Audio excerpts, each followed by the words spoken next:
Okay, so the first thing you're going to want to do is put in all your clips. I use the audio in the bottom corner as a reference, and then you're going to want to go through and size all of your clips. You can really use whatever ratio you're most comfortable with, but if you're posting on TikTok or YouTube, I suggest doing 1-to-1 ratio, which makes it a square and doesn't cut off really any of the clip. Okay, now I'm just adding keyframes, so I added a keyframe at the front and then the end of the clip, and I also split the clip at the beat drop because I'm doing like the effect where it goes gray, so basically just split on the beat.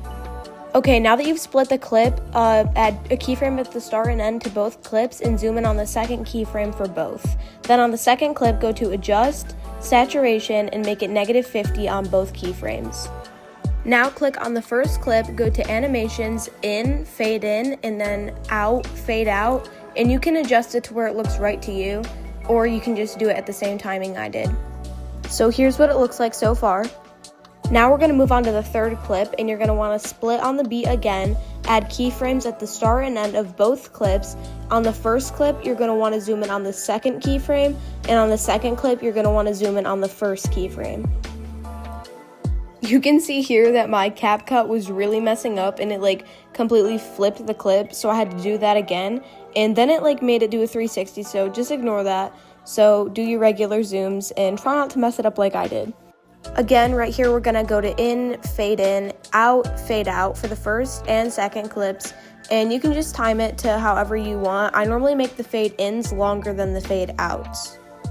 As a transition between those two clips, we're going to do slide left, which is a pro feature, but if you use pro and you don't have pro, you can always screen record it.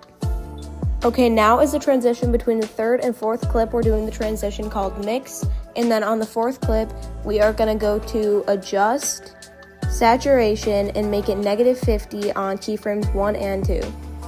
Clip 5 is going to be your typical zooms. You're going to zoom in on the first keyframe. And you're going to go to Animations, In, Fade In, and then Animations Out, Fade Out, like we have been doing.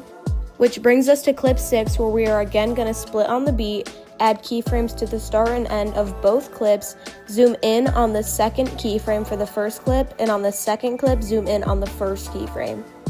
Instead of it being the second clip this time, the first clip, we're going to click Adjust, Saturation, -50 on both keyframes. Then as a transition, we're going to do slide left again.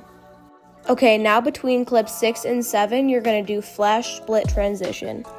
For the 7th clip, you're going to add a keyframe at the start and end, and you're going to zoom in on the first keyframe. And of course, we're going to go to Animations, In, Animations Out, Fade Out. The transition for the 8th to 9th clip is blur zoom out.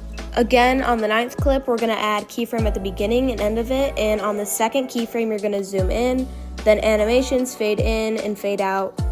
The 10th clip, which is being the final clip, you're going to add a keyframe at the start and end and zoom in on the second keyframe. Again, going ahead, going to animations, fade in and fade out. Okay, as a transition between the 9th and 10th clip, we're going to do the shake transition. This is just me going to the beginning to rewatch it to see if anything needs to be changed, and you'll see that I do end up changing a couple things, which I'll show you right now. So as you can see here, I went to transitions and I changed the blur zoom out to the negative unveil because it didn't seem like it had such a good flow, so I decided to go through and change that.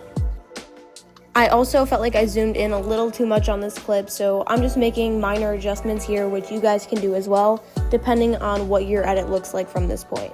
Next, I'm dragging down and hiding the beat reference and exporting the video. If you used pro features and you don't have pro, make sure you screen record your edit instead of exporting it.